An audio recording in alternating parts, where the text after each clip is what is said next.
What's going on there, guys? We back with another one, and we got to talk about Ja Morant today. Now, Ja, I can't say he's currently serving his suspension, but it'll start out next season with him doing his time with his 25 games. And if he meets his conditions, he'll be back after 25 games. Now, we know Ja's going to come back with a vengeance. He's going to play at an extremely high level with a new cast, most notably Derrick Rose there for mentorship, and Marcus Smart, a leader, also, giving the locker room a different presence. But I was listening to Paul Pierce, Rachel Nichols, and the men talk about what Ja Morant may potentially miss out on. And this is something that went by me. I can't say it got by me, but I really didn't think about it and put two and two together. But since he's going to miss the first 25 games of the season, they're saying that he's not going to make the All-Star team. And I really didn't think about that. But yeah, if he comes back mid-December, there's no way he can make the All-Star team with all those other players playing at a high level. He would have to come back and probably go undefeated and average, 30 points, 10 assists, 5 rebounds, and 2 steals or something like that to even have a shot to make that. But again, I don't know what the new rules are as far as making an All-Star game. We know at the end of the year, if they don't play 60 whatever it is games, then they don't even qualify for some of the superlatives at the end of the year. We already know that.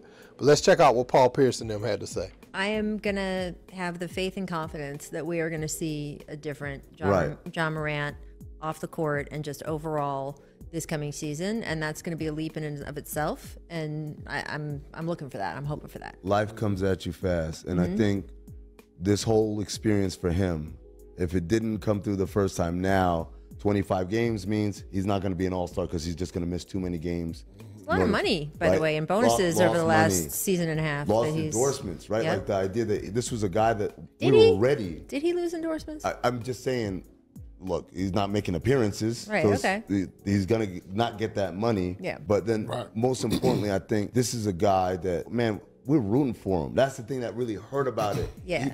Like the league, the fans, everyone wants to see him be that guy from a year ago, positive and looking like he's having fun playing basketball. We like to see people bounce back, but when you look at American players, I mean, he's probably the top 3 best American player in the world, and right? so exciting on the court, and so much fun, and it's not just like the shit he does; it's the way he brings the fans in with him to the game. I mean, he's my favorite player to watch.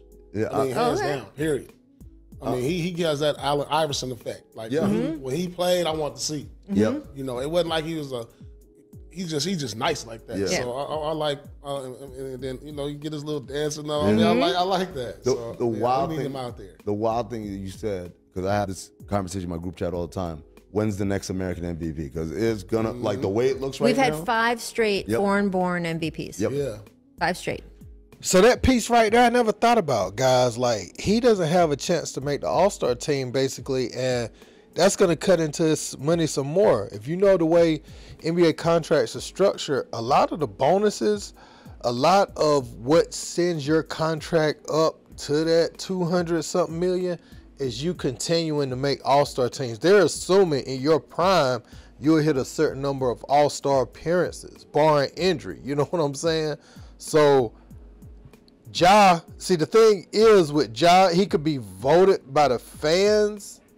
But again, I don't know if he'll be eligible with the new format. Like, you may have to hit a certain number of games before All-Star break. And I think this has been like a great wake-up call for Ja Morant.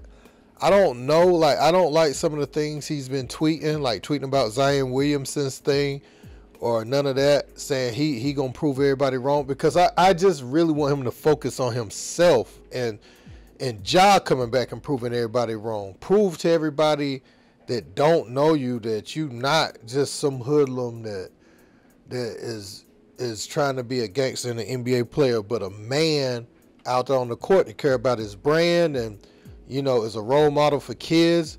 You inherit that whether you like it or not. Now he's marketed himself. He does his gritty. All the kids want to see it. And Paul Pierce says he has that AI effect.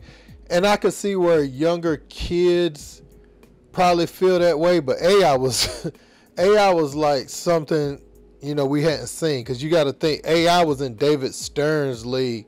Ja's coming to a league where these guys can wear fingernail polish. They can express themselves in so many crazy ways, that he don't really stand out that way. But AI coming in with the cornrows, the tattoos, like, you got to remember, that wasn't, go back and watch Michael Jordan, Magic Johnson, and all them, and look at how many people's bodies was marked up. Dennis Rodman stood out so much with the hair and the tattoos at that time. Like, it was a whole media storm around him being that different. Somebody might have had one tattoo here, one tattoo there, but everybody's whole body from their arms to their legs, like, that wasn't a thing.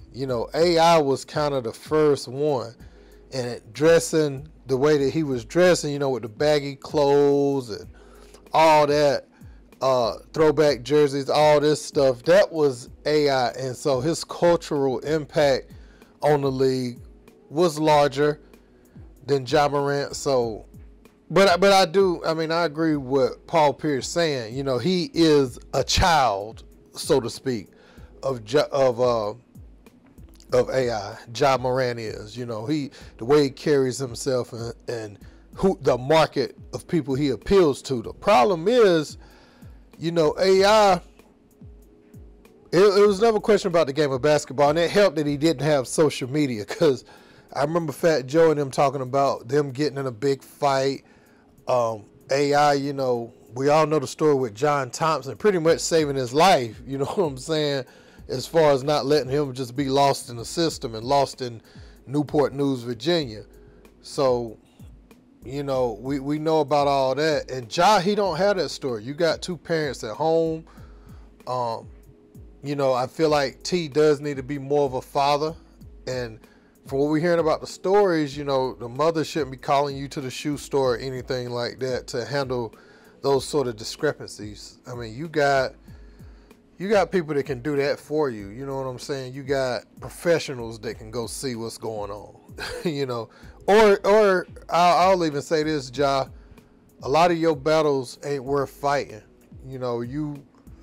You're beyond some of that stuff. Is anybody hurt? Is anybody's life in danger, or are you escalating the problem? If it's something you escalated that wasn't that serious, walk away. Just simply leave, because you got more to lose as far as finances and your public image than the other person does. So just, you got it. I could just not frequent this store anymore, and that'll solve that problem. So, and why, this is another thing, man. I hate to go off on a tangent, but why was your mom looking for Nike, was it Vapor Max or something like that? And you literally can just get what you want from Nike. You know what I'm saying? So the whole thing don't make sense. She ain't got to go in them stores looking for Nike. She can just get them. Her son can get them to her. I always wondered that about that incident, but yeah, man, I'm all in all, I'm hoping he bounced back. I'm hoping this leadership, because one thing, we talk about this a lot, but I just don't like to see anyone squander their opportunities. I want to see him reach his maximum. Like, he didn't even give himself a chance to reach his peak yet, and he could still do that, and he could bounce back. Now, it's going to be an image rebuilding campaign going on, so this time when he comes back, it's going to be critical.